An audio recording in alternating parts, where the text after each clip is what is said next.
हम अपनी ज़िंदगी में जब किसी नए काम की शुरुआत करते हैं तो हमसे बहुत सी गलतियां होती हैं। लेकिन कई बार ऐसा भी होता है कि सब कुछ सही रहता है। लेकिन कुछ लोग ऐसे भी होते हैं जो बार बार होने वाली गलतियों की वजह से हार मान लेते हैं। उन्हें ये लगने लगता है कि जिस काम में वो असफल हो रहे हैं वो काम करना उनके वश से बाहर है। लेकिन जो लोग अपनी गलतियों से सीखना जानते हैं वो कभी हार नहीं मानते, बेशक वो काम करने के तरीके को बदल देते हैं। हमें ये बात कभी नहीं भूलनी चाहिए कि किसी भी नए काम की शुरुआत कभी भी आसान नहीं होती और वक्त के साथ साथ हम सब कुछ सीख भी जाते हैं। हमें अपने आप पर विश्वास होना चाहिए कि हम जो काम कर रहे हैं उसमें हमें सफलता अवश्य मिलेगी। अगर हम कुछ नया सोच सकते हैं तो बेशक हम उसे कर भी सकते हैं, लेकिन उसके लिए हमें खुद पर विश्वास होना बहुत ज़रूरी है। शुरुआत में ही हर कोई सफल नहीं हो जाता। जो लोग अपने असफलता से कुछ सीखते हैं वो ज़िंदगी में बहुत आगे तक जाते हैं, और जो लोग अपने असफलता की वजह से पीछे हट जाते हैं वो लोग कभी आगे नहीं बढ़ पाते। हमें पता होना चाहिए कि सफलता के साथ साथ असफलता भी जुड़ी होती है। जब भी असफलता हमको चारों तरफ से घेर लेती है तो उस समय हमको आगे बढ़ने के लिए मोटिवेशन की ज़रूरत होती है, क्योंकि बिना मोटिवेशन के हम परेशानियों और कठिनाइयों में उलझ कर ही रह जाते हैं और हमको कोई रास्ता नज़र नहीं आता है।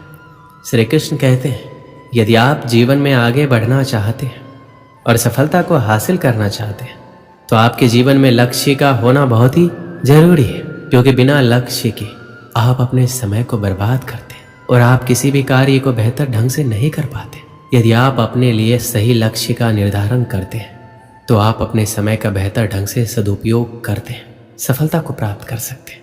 अगर आपने अभी तक अपने लिए कोई लक्ष्य नहीं निर्धारित किया है तो आज से ही अपने लिए एक लक्ष्य का निर्धारण करें और उस लक्ष्य को हासिल करने के लिए पूरी कोशिश करें।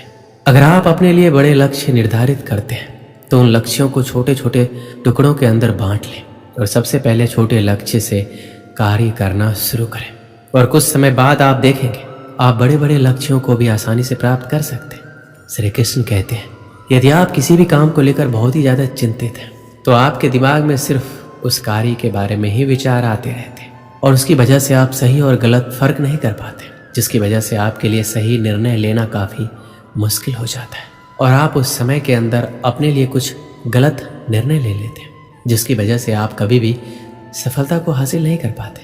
तो आपको जीवन में कभी भी किसी भी कार्य को लेकर बहुत ही ज़्यादा चिंता नहीं करनी चाहिए। आपको सिर्फ और सिर्फ अपने लक्ष्य पर फोकस करना चाहिए ताकि आप लक्ष्य प्राप्ति की ओर आसानी से अग्रसर हो सके। श्री कृष्ण कहते हैं, यदि आप जीवन के अंदर सफलता को हासिल करना चाहते हैं तो आपको एक बात हमेशा याद रखनी है, आपको हमेशा अपने दिल की सुननी चाहिए और उस कार्य को दिमाग से करना चाहिए।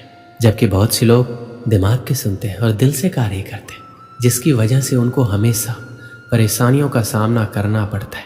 जब आप अपने दिल की बात सुनते हैं और किसी भी कार्य की शुरुआत करते हैं तो आप उस कार्य के अंदर अपना 100% लगा देते हैं, और यदि आप किसी कार्य के अंदर अपना 100% लगाते हैं तो आपको एक ना एक दिन सफलता जरूर मिलती है। ज़्यादातर लोग दूसरों के डर की वजह से कभी भी अपने दिल की बात नहीं सुन पाते और हमेशा ऐसे कार्य करते हैं जो उनको कभी भी खुशी नहीं देते, और ऐसे कार्य करने चाहिए जो आपको लंबे समय तक खुशी दे सके।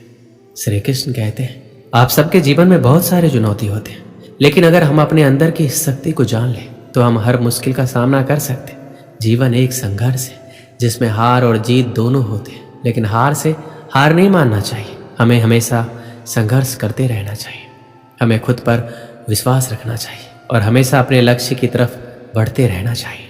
हमें अपने सपनों के लिए काम करना चाहिए और हमेशा एक सकारात्मक सोच रखनी चाहिए। जीवन में कोई भी मुश्किल हो, हमें हमेशा सकारात्मक होकर समस्या का सामना करना चाहिए। यदि हम सकारात्मक रहते हैं तो हम हमेशा अपने लक्ष्य को पूरा कर सकते हैं। श्री कृष्ण कहते हैं, सफलता कभी भी एक दिन के अंदर नहीं मिलती है, लेकिन एक दिन आपको जरूर मिलती है। जीवन में आपको कदम कदम पर कठिनाइयाँ और मुश्किलों का सामना करना पड़ता है, लेकिन यदि आप मानसिक रूप से मजबूत हैं तो आप जीवन की बड़ी बड़ी कठिनाइयों का सामना बहादुरी के साथ कर सकते हैं। जीवन में यदि आपके सामने कितनी भी बड़ी मुश्किल क्यों ना आए, आपको सिर्फ एक बात याद रखनी है और आपको बोलना है कि कोई भी मुश्किल और कठिनाइयाँ और समस्या मुझसे बड़ी नहीं है। जिंदगी में हर इंसान के जीवन में एक ऐसा समय आता है जब उसको लगता है कि अब सब कुछ खत्म हो गया है, तो उस समय यदि आपके अंदर आगे बढ़ने की हिम्मत होती है तो ही आप सफलता के शिखर को छू पाते हैं। अगर आप एक छात्र हैं, असफल हो जाते हैं, तो इसका ये मतलब नहीं है कि दोबारा प्रयास ना करें। असफलता आपके लिए एक अवसर होती है। आप इससे बहुत कुछ सीख सकते हैं। इससे आप अधिक समझदार बनेंगे और अपनी सफलता की राह को बेहतर ढंग से समझेंगे। अपने आप को माने और दूसरों के बारे में सोचना बंद करें। अपने आप को उन सफल लोगों से तुलना ना करें जो आपकी उम्र से कई गुना ज़्यादा सफल हो चुके हैं। आपका मार्ग आपका होता है और आपको उसी के अनुसार आगे बढ़ना चाहिए। अपने लक्ष्य को समझें और उसे पाने के लिए मेहनत करें। लक्ष्य स्पष्ट होना चाहिए और उसके लिए आपके पास एक योजना होनी चाहिए। सफल होने के लिए आपको अपने आप पर भरोसा होना चाहिए। आपको अपनी क्षमताओं पर विश्वास होना चाहिए। आपके पास साधन ना होने की वजह से आप असफल नहीं हो सकते। आपकी सफलता आपके अंदर होने वाले विश्वास पर निर्भर करती है। और अंत में मैं ये कहना चाहूँगा कि आप सफल हो सकते हैं। आपकी सफलता आपके उत्साह, मेहनत और विश्वास पर निर्भर करती है। अपनी सोच और कार्यों में सकारात्मक रहें और अपने लक्ष्य की ओर अग्रसर रहें। बहुत समय पहले की बात है। भारत के सुदूर दक्षिण में एक छोटा सा राज्य स्थित था। राजा द्वारा राज्य का संचालन शांतिपूर्वक हो रहा था। एक दिन अचानक उसे खबर मिली कि एक बड़े राज्य की सेना की एक बड़ी टुकड़ी उसके राज्य पर आक्रमण के लिए आगे बढ़ रही है। वो घबरा गया क्योंकि उसके पास उतना सैन्य बल नहीं था जो उतनी बड़ी सेना का सामना कर सके। उसने सेनापति को बुलाया।